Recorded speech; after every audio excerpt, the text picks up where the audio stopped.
പുള്ളി എന്നോട് ചോദിച്ചു നീ ഇത് എത്ര രൂപയ്ക്ക് വാങ്ങിച്ചെന്ന് ചോദിച്ചു.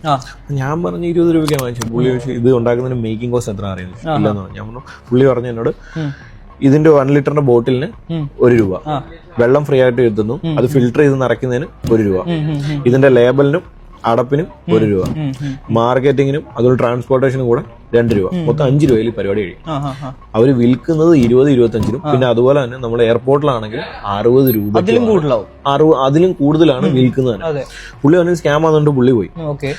എന്നിട്ട് അതിനുശേഷം ഞാൻ പോയി ഇതിനെക്കുറിച്ച് റിസർച്ച് ചെയ്തപ്പോഴാണ് എനിക്ക് മനസ്സിലായത് കേരളത്തിൽ ഒരു വർഷം 174 മില്യൺ ബോട്ടിലാണ് വിറ്റ് പോകുന്നത്. സീരിയസ്ലി അത് തന്നെ ഏകദേശം 3850 മില്യൺ ജനറേറ്റ് ചെയ്യുന്നു. അതിനകത്ത് എക്സ്പെൻസ് മാത്രം 880 മില്യൺ കുറച്ച് കഴിഞ്ഞാൽ 2600 മില്യൺ ആണ് അവരുടെ പ്രോഫിറ്റ് മാത്രം. പക്ഷെ അതിന് ഭയങ്കര ഇൻവെസ്റ്റ്മെന്റ് അല്ലേ? ആര് പറഞ്ഞു? ബിസ്ലറി എന്ന് പറഞ്ഞ ബ്രാൻഡ് കേട്ടിട്ടുണ്ട് കേരളത്തിലുള്ളത്. അവർക്ക് മാനുഫാക്ചറിങ് കമ്പനി ഇല്ല മാനുഫാക്ചറിങ് കമ്പനി ഇല്ല. അവരെന്താ ചെയ്യുന്നത് കഴിഞ്ഞാൽ അവരൊരു ബ്രാൻഡ് ഉണ്ടാക്കിയിട്ട് ഫ്രാഞ്ചൈസി പോലെ ലോക്കൽസിന് കൊടുത്തിരിക്കുക. അപ്പൊ നേരത്തെ അവിടെ ചെയ്തുകൊണ്ടിരുന്നവർ അവരുടെ ബ്രാൻഡുമാക്കി ബിസ്ലറി എന്ന് പറഞ്ഞ ബ്രാൻഡ് ആക്കി. അവർക്കൊരു ബ്രാൻഡിങ് കിട്ടി. അത് അവർ ലോക്കൽസിൽ സെല് ചെയ്യുന്നുണ്ട്. ബിസ്ലറി പോലൊരു ബ്രാൻഡിങ്ങിന് ഒരു ട്രസ്റ്റിംഗ് കിട്ടി. അപ്പൊ ആലോചിക്കുക കേരളത്തിൽ ഇതേപോലത്തെ വേറെ ഓപ്ഷൻസ് ഉണ്ടോ?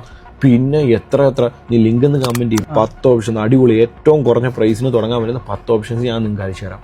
കൂടുതൽ ഡീറ്റെയിൽസിനായി ഈ അക്കൗണ്ട് ഒന്ന് ഫോളോ ചെയ്തേക്ക്.